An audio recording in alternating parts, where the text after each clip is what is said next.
So I really liked In Search of Fellini. I think it's a movie that it knows what kind of movie it is, and it knows its target audience, and it does everything it can to play to its target audience. So if you're part of that audience, you're going to love it, and you're going to be a little bit obsessed with it even if you're not part of that target audience.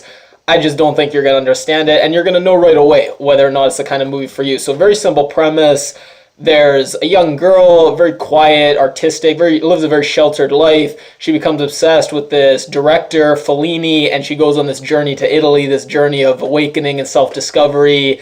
And that's basically the premise. And I'd say it's not a plot-heavy movie. It's not really about the plot. It's not actually about what happens. It's much more about the mood, this kind of magical, dreamlike quality that I think the movie does a great job of setting up. Now, I think this is one of the most beautifully shot movies that I've seen in a while. It seems like someone who's a photographer, or at least knows a lot about photography, had such a big influence setting up all these beautiful shots, the things they did with sunbeams going through windows, sunbeams going through mist, some of the close-ups they had, blurring the background and zooming in on her face. And Lucy is our protagonist, the actress they picked. I think they did such a good job casting and then creating this look of just wide-eyed innocence and a kind of almost pixie-like, fairy-like look for her. And then some of the choices they made where the family, it's Lucy, and then she's being raised by these two sisters. And even the fact that it's not a conventional nuclear family, it just did so much to set up this otherworldly magical vibe. And one of my favorite scenes is when she goes to a job interview and there's this douchey guy interviewing her,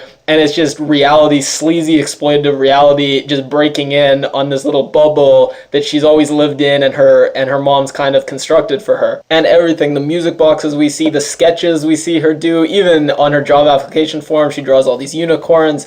The inspirational quotes we have about following your dreams and kids being artists and visionaries, everything, and the music as well. Everything just sets up this great mood, but I won't say it's one note. There's some great set pieces. There's one where she goes to Italy and she hooks up with these tourists and these intellectuals, and she gets swept into this club environment, and she's drinking and she's drunk and just being drenched in neon, and she sees all these weird costumes of the people around her. You really get the sense of her just getting caught up on this adventure and things slowly spinning out of control, and you really do feel like almost first person, like you're part of this adventure with her. And then she has the meet cute on the deserted Italian street with the guy at 3 a.m. So just a lot of really nice set pieces and some different moods and feels throughout the movie. And there's this one sequence in particular of Lucy on the road to Rome, and the movie's worth watching just for this one sequence.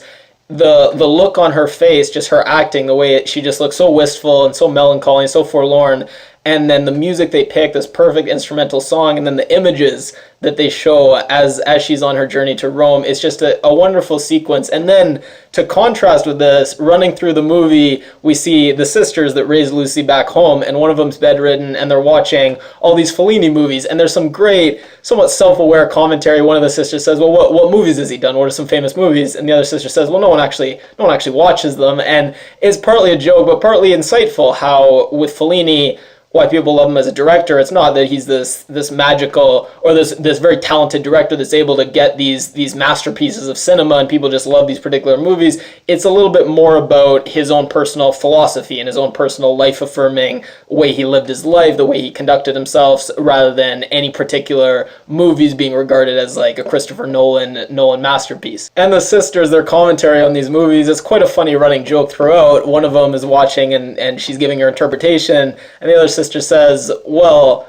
it's just a bunch of random images jammed together. That's all. You're just reading your own stuff into it. And again, it's just this funny kind of meta commentary on Fellini in particular, but the whole notion of cinema and art to some extent more generally. Now, I will talk about somewhat spoilers, I guess, because it's like the idea behind the movie. So if you don't want anything spoiled, I guess stop watching. So the basic idea that it's trying to communicate is Lucy goes on this journey motivated by Fellini, and she thinks what's really important is finding Fellini, talking to him, but then she realizes it's not really about Fellini as a person. It's more Fellini was this idea that motivated her and inspired her to actually go out in the real world and start living her life, and that's where the true magic was. It wasn't actually in meeting Fellini. So it's very trite and it's very, very cliche at this point, but I thought it was well done, and I thought it really matched.